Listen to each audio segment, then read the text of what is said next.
മഞ്ചേശ്വരം പൈവിളികി പഞ്ചായത്തിലെ ലാൽബാഗ് ചിപ്പാർ കുരുടപ്പതവ് റോഡ് പുനർനിർമ്മാണം അടിയന്തരമായി പൂർത്തിയാക്കണമെന്ന് ബിജെപി ജില്ലാ പ്രസിഡന്റ് എം.എൽ. അശ്വിനി. അല്ലാത്തപക്ഷം ബിജെപി പ്രക്ഷോഭ പരിപാടികൾക്കടക്കം നേതൃത്വം നൽകുമെന്നും എം.എൽ. അശ്വിനി അറിയിച്ചു. ഇമ്പോർട്ടഡ് വസ്ത്രങ്ങളുടെ കമനീയ ശേഖരമൊരുക്കി സ്കൈലർ മെൻസ് വെഡിംഗ് സ്റ്റുഡിയോ. എല്ലാത്തരം വിവാഹ വസ്ത്രങ്ങളുടെ സ്റ്റിച്ചിങ്ങും ഷൂസും ചെരിപ്പുകളും ഉൾപ്പെടെ ഒരു കുടക്കീഴിൽ ലഭ്യമാക്കുന്ന കുമ്പളയിലെ ഏറ്റവും വലിയ men's wedding collection Skyler men's wedding studio, മീപിരി സെന്റർ, ಕುಂಬಳ. ಕುರುಡಪದವು ಚಿಪ್ಪಾರು ಲಾಲ್ಬಾಗ್ ಆಗಿ ಉಪ್ಪಳಕ್ಕೆ ಕನೆಕ್ಟ್ ಆಗುವಂತ ಒಂದು ರೋಡ್ನಲ್ಲಿ ಈ ರೋಡ್ ನೋಡುವಾಗ ಕೆಲಸ ಆಗ್ತಾ ಇದೆಯೋ ಇಲ್ವೋ ಅಂತ ಹೇಳುವಂತಹ ಒಂದು ಸಂಶಯ ಉಡ್ತಾ ಇರುವಂಥದ್ದು. ಯಾಕೆ ಅಂತ ಹೇಳಿದ್ರೆ ಈ ರೋಡಿನ ಒಂದು ಕಾಂಟ್ರಾಕ್ಟ್ ತಗೊಂಡು ಸುಮಾರು ಈಗಾಗಲೇ 1.5 ವರ್ಷ ಕಳೀತು. ಅಪ್ರಾಕ್ಸಿಮೇಟ್ ಅಂತ ಹೇಳಬೇಕು ಅಂತ ಹೇಳಿದ್ರೆ 2 ವರ್ಷ ಅಂತ ಹೇಳ್ಬೋದು ನಮಗೆ. ಸೊ ಈ ಒಂದು 3.4 ಕಿಲೋಮೀಟರ್ ರೋಡನ್ನ ಕಂಪ್ಲೀಟ್ ಮಾಡಲಿಕ್ಕೆ ಯಾಕೆ ಇಷ್ಟು ವರ್ಷ ತಗೊಂಡಿದ್ದಾರೆ ಅಂತ ಹೇಳಿ ನಮಗೆ ಗೊತ್ತಾಗ್ತಾ ಇಲ್ಲ. ಇದಕ್ಕೆ ಉತ್ತರ ಈ ಕಾಂಟ್ರಾಕ್ಟರ್ ನಮಗೆ ಕೊಡಬೇಕಾಗಿರುವಂಥದ್ದು.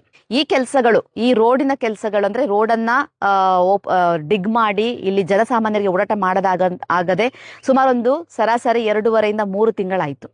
ಈಗ ಪರೀಕ್ಷೆ ಸಮಯ, ಮಕ್ಕಳು ಯಾವ ರೀತಿ ಕಾಲೇಜಿಗೆ ಹೋಗಬೇಕು, ಸ್ಕೂಲಿಗೆ ಹೋಗಬೇಕು, ಅದಲ್ಲದೆ ಇಲ್ಲಿ ವಿದ್ಯುತ್ನ ಕೆಲಸ ನಡೆಯುವ ಸಂದರ್ಭದಲ್ಲಿ ಹೋಲ್ ಡೇ ಇಲ್ಲಿ ಕರೆಂಟ್ ಕಟ್ ಆಗ್ತಾ ಇರುವಂತದ್ದು. ಇಲ್ಲೆಲ್ಲರೂ ಕೂಡ ಕೃಷಿಯನ್ನ ಅವಲಂಬಿಸಿಕೊಂಡು ಜೀವನ ಮಾಡ್ತಾ ಇರುವಂತಹ ಕೃಷಿಕರಿರುವಂತವರು. ಆ ಕೃಷಿಕರಿಗೆ ಕರೆಂಟೇ ಮೂಲ. ಯಾಕಂತ ಹೇಳಿದ್ರೆ ನೀರ್ ಹಾಕ್ಬೇಕು ಅಂತ ಹೇಳಿ ಕರೆಂಟ್ ಬೇಕು. ಕರೆಂಟ್ ಇಲ್ಲದೆ ನೀರ್ ಹಾಕ್ಲಿಕ್ಕೆ ಸಾಧ್ಯ ಇಲ್ಲ. ಇಷ್ಟು ಬಿಸಿಯಲ್ಲಿ ಬೇಯ್ತಾ ಇರುವಂತ ಸಂದರ್ಭದಲ್ಲಿ ಆ ಗಿಡಗಳಿಗೆ ನೀರು ಹಾಕದಿದ್ರೆ ಕೃಷಿ ನಾಶ ಆಗ್ತದೆ. ವಿದ್ಯಾರ್ಥಿಗಳಿಗೆ ಇಲ್ಲಿ ಕಷ್ಟ ಆಗ್ತಾ ಇರುವಂತದ್ದು. ಜನಸಾಮಾನ್ಯರು ಇಲ್ಲಿ ಓಡಾಟ ಮಾಡ್ಲಿಕ್ಕೆ ಆಗೋದಂತ ಪರಿಸ್ಥಿತಿ. ಮೊದಲು 50 ರೂಪಾಯಿ ತಗೊಳ್ತಾ ಇರುವಂತ ರಿಕ್ಷಾ ಡ್ರೈವರು ಈಗ ಅದನ್ನ 150 ರೂಪಾಯಿ ತನಕ ತಗೊಳ್ತಾ ಇದ್ದಾರೆ. ಯಾಕಂತ ಹೇಳಿದ್ರೆ ಅವ್ರಿಗೂ ಕೂಡ ಮೇಂಟೆನೆನ್ಸ್ ಬರುತ್ತೆ. ಟೈರ್ ಹೋಗ್ತಾ ಉಂಟು ಅಥವಾ ಪೆಟ್ರೋಲ್ ಖರ್ಚು ಜಾಸ್ತಿ ಆಗ್ತಾ ಉಂಟು. ಈಗ ಇಲ್ಲಿ ಓಡಾಡ್ತಾ ಮಾಡ್ತಾ ಇರುವಂತ ಒಂದು ಲೋಕಲ್ ಬಸ್ ಇನ್ನೇನು ಈ ತಿಂಗಳ ಕೊನೆಯಲ್ಲಿ ನಿಲ್ಲಿಸ್ತಾರೆ ಅಂತ ಹೇಳುವಂಥದ್ದು ಕೂಡ ಸುದ್ದಿ ಇರುವಂತದ್ದು. ಯಾಕಂತ ಹೇಳಿದ್ರೆ ಅವ್ರಿಗೆ ದಿನಕ್ಕೆ 4 ರಿಂದ 5 ಲೀಟರ್ ಹೆಚ್ಚಿಗೆ ಡೀಸೆಲ್ ಹೋಗ್ತಾ ಇದೆ. ಬಸ್ಸಿನ ದರ ಅದು ಜಾಸ್ತಿ ಮಾಡ್ಲಿಕ್ಕೆ ಆಗುದಿಲ್ಲ. ಸೊ ಅವ್ರಿಗೆ ಅದನ್ನ ಸಹಿಸಿಕೊಳ್ಳೋ ಶಕ್ತಿ ಇಲ್ಲದ ಕಾರಣ ಆ ಬಸ್ಸನ್ನು ಕೂಡ ನಿಲ್ಲಿಸ್ತಾ ಇದ್ದಾರೆ. ಜವಾಬ್ದಾರಿಯನ್ನ ಹೊತ್ತುಕೊಂಡಿರುವಂತಹ ಕಾಂಟ್ರಾಕ್ಟರ್ ಆದಷ್ಟು ಬೇಗ ಈ ಕೆಲಸವನ್ನ ಮುಗಿಸಿ ಜನಸಾಮಾನ್ಯರಿಗೆ ಓಡಾಟ ಮಾಡುವ ರೀತಿಯಲ್ಲಿ ಮಾಡಿಕೊಡ್ಬೇಕು ಅಂತ ಹೇಳಿ ಬಿಜೆಪಿಯ ಜಿಲ್ಲಾ ಸಮಿತಿ ವತಿಯಿಂದ ನಾನು ವಿನಯಪೂರ್ವವಾಗಿ ವಿನಂತಿ ಮಾಡ್ತಾ ಇದ್ದೇನೆ.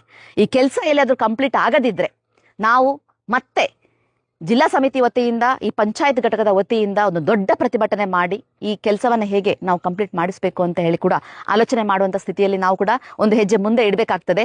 ಸೊ ಹಾಗಾಗಿ ನಾವು ಇವತ್ತು ವಿನಂತಿ ಮಾಡ್ತಾ ಇರೋದು, ಈಗ ಆದಷ್ಟು ಬೇಗ, ಎಷ್ಟು ಬೇಗ ಈ ಕೆಲಸ ಕಂಪ್ಲೀಟ್ ಮಾಡ್ಲಿಕ್ಕೆ ಸಾಧ್ಯವಾಗ್ತದೋ ಅಷ್ಟು ಬೇಗ ಕಂಪ್ಲೀಟ್ ಮಾಡಿ ಜನಸಾಮಾನ್ಯರಿಗೆ ಓಡಾಟ ಮಾಡ್ಲಿಕ್ಕೆ ಬಿಟ್ಟು ಕೊಡಬೇಕು ಅಂತ ಹೇಳಿ ಕೇಳ್ಕೊಳ್ತಾ ಇದ್ದೇನೆ.